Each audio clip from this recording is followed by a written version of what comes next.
इस तरह के वास आपने अक्सर देखे होंगे जो कि अमेज़न पे काफ़ी महंगे बिकते हैं, बट आज हम इसे रिक्रिएट करने वाले हैं, वो भी जस्ट अंडर ₹100 और वास बनाने के लिए हम ऐसे चीज़ों का यूज़ करने वाले हैं जो इजीली हमारे घर पे अवेलेबल होता है, जैसे कि ये कार्डबोर्ड। इसे बनाने का प्रोसेस तो ईजी है ही। सो हमें ले लेनी है कार्डबोर्ड, जो कि एक रोल वाली कार्डबोर्ड होगी, और बाकी फ्लैट कार्डबोर्ड नॉर्मल बॉक्सेस आती है वो। मैंने 5 पीसेस कट किया है, 3 पीसेस बड़े और 2 पीसेस छोटे और लंबे। इसे स्टिक करने के लिए मैंने हॉट ग्लू का यूज़ किया है, आप चाहो तो स्ट्रॉन्ग ग्लू का भी या फेविकॉल का भी यूज़ कर सकते हो। जैसा कि हमें शेप चाहिए, मैं उसके अकॉर्डिंग इसे एक के ऊपर एक फोल्ड करती जाऊंगी और एक के ऊपर एक इसे चिपकाती जाऊंगी।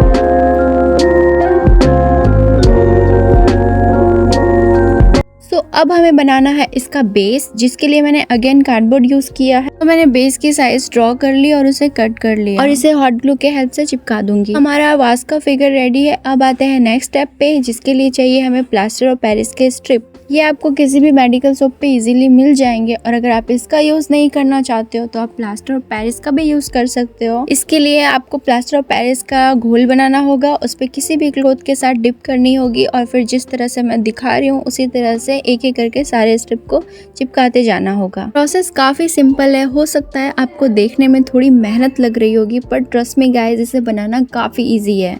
आप बनाओगे भी और इंजॉय भी करोगे, आई गारंटीड। ये पार्ट कंप्लीट होने के बाद हमें इसे ड्राई होने के लिए रख देना है। ड्राई होने के लिए ये 1 से 2 घंटे का टाइम लेगी, उसके बाद इस तरह से दिखाई देगी। Let's come to the next part, जिसके लिए हमें चाहिए वाटर और वॉल पुट्टी। वॉल पुट्टी आपको किसी भी सीमेंट शॉप पे, जिसे हार्डवेयर की शॉप भी कहते हैं, उस पे इजीली मिल जाएगी।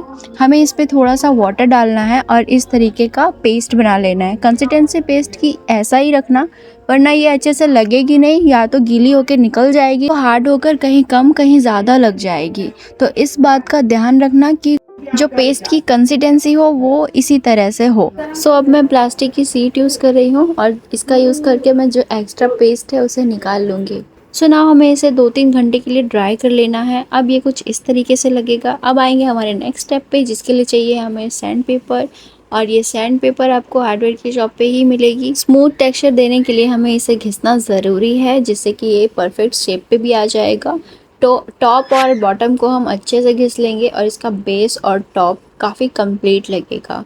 अब हम आएंगे हमारे आखिरी स्टेप पे, जिसके लिए हमें इसे पेंट करना है। मैं वाइट कलर पेंट कर रही हूँ। उसके बाद नीचे की साइड पे मैं टेप चिपका रही हूँ, क्योंकि मुझे कुछ इसमें लाइनिंग वाले इफ़ेक्ट चाहिए थे, बट मुझसे यहाँ पे एक गड़बड़ हो गई, और ये टेप निकालने के बाद कुछ इस तरीके से निकल रहा था, जिसे देख करके मेरा दिल बैठ गया। तो जैसे कि मैं हार मानने वालों में से नहीं हूँ, इसलिए मैंने खुद ही इसमें लाइनिंग वाले इफ़ेक्ट डाल दिए बिना टेप के, और काफ़ी नीट एंड क्लीन लुक भी आ गया था। तो देख लेते हैं इसका फाइनल लुक।